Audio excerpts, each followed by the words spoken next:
You know, for centuries, we've wondered how ancient civilizations built their colossal monuments. We picture thousands of workers, crude tools, and sheer brute force. But what if we've been looking in all the wrong places? What if the answer isn't buried in the ground, but was actually floating in the air? Today, we're diving into a wild theory that could turn history on its head: acoustic levitation.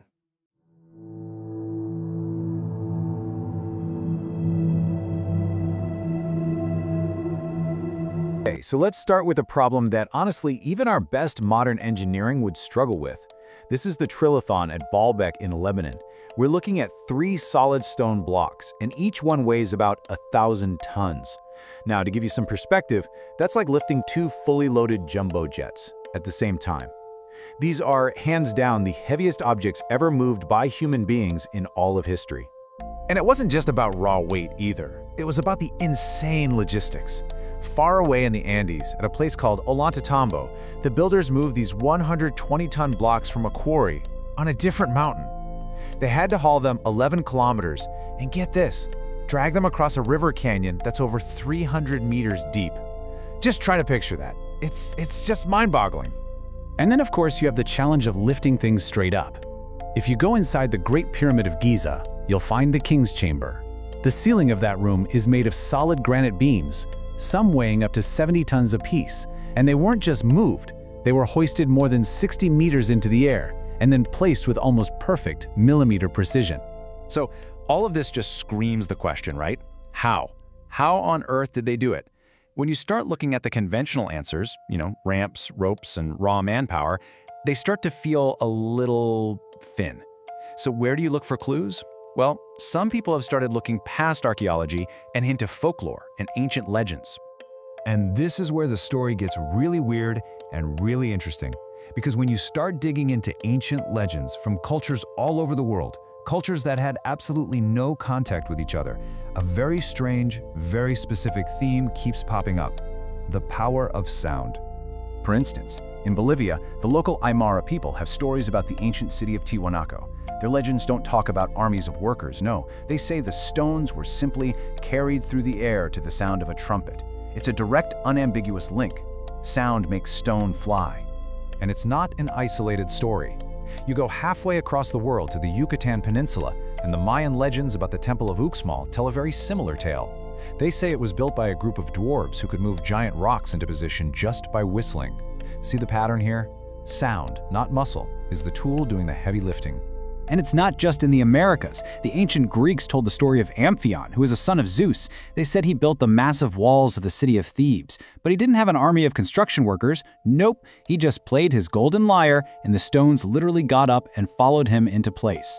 So you've got 3 different continents, 3 totally separate cultures, all telling basically the same impossible story. But here's the kicker. This whole idea isn't just stuck in ancient myths. It actually resurfaces in some surprisingly detailed and modern eyewitness accounts from the 20th century. Back in the 1930s, a Swedish doctor, Dr. Jarl Dyrprave, claimed he traveled to a really remote Tibetan monastery and saw something absolutely unbelievable. He said he watched monks lift enormous boulders onto a cliff ledge, 250 meters straight up, and even claimed he filmed the whole thing. His account gives us the most detailed blueprint we have for how this so-called technology might have worked. You see, what makes Dr. Jarl's story so compelling is just how specific it is. This wasn't some random chanting. He described a precise, almost scientific setup. There were 13 drums of different sizes and 6 massive trumpets, over 3 meters long, all arranged in a perfect 90-degree arc, pointed right at the stone. And behind all the instruments, about 200 monks were standing in long rows. The process he described was almost like a finely tuned ritual. It would start with a low chant and a slow, steady drum beat. Then, all 19 of the large instruments would kick in, and the sound would just build and build in volume and speed. He said that after about 4 minutes of this intense sound, the massive stone block would start to wobble, and then just lift off to ground. It would then fly up in a smooth, perfect arc for about 3 minutes before landing gently right on the high ledge. And believe it or not, that Tibetan story isn't a complete one-off. Around the middle of the 20th century, this guy in Florida, Edward Leeds Kalkanen, built the entire coral castle all by himself. He quarried and moved over 1,000 tons of rock. He was super secretive about his methods, but some teenagers who spied on him swore they saw him making the huge coral blocks float through the air like hydrogen balloons. Okay, so we've got the myths. We have these incredible eyewitness stories. But now we have to ask the ultimate question. Is any of this actually physically possible? I mean, can sound really beat gravity? Let's see what modern physics has to say. And the answer is, surprisingly, yes. Well, sort of, on a very, very small scale. It's a real thing called acoustic levitation. Scientists in labs can do it right now. Basically, use really intense sound waves to create what's called a standing wave. Think of it as creating fixed pockets of high and low pressure in the air. A small object can get trapped in one of those low pressure spots, or nodes, and just float. But, and this is a giant, and I mean giant, but, there's the problem of scaling up. In a lab, yeah, we can float a tiny water droplet or a little styrofoam ball. That takes about 150 decibels, which is already louder than a jet engine taking off right next to you. But as the object gets heavier, the amount of energy you need just skyrockets. You're trying to go from levitating something smaller than the sound wave itself to something millions of times bigger. And that brings us to a hard physical limit. To lift a multi-ton stone block, you would need a sound pressure level of over 194 decibels. And that number is important because it's the theoretical maximum for a sound wave to even exist in our atmosphere. Any louder, and the low pressure part of the wave literally becomes a vacuum. We're talking about an almost unimaginable amount of focused energy. So, based on what we know about physics right now, lifting megaliths with sound seems pretty much impossible. Case closed, right? Well, not so fast. Because even if levitation is a myth, one thing is a verifiable fact.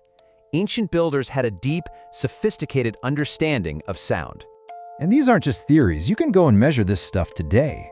Researchers have found that the famous blue stones at Stonehenge actually sing.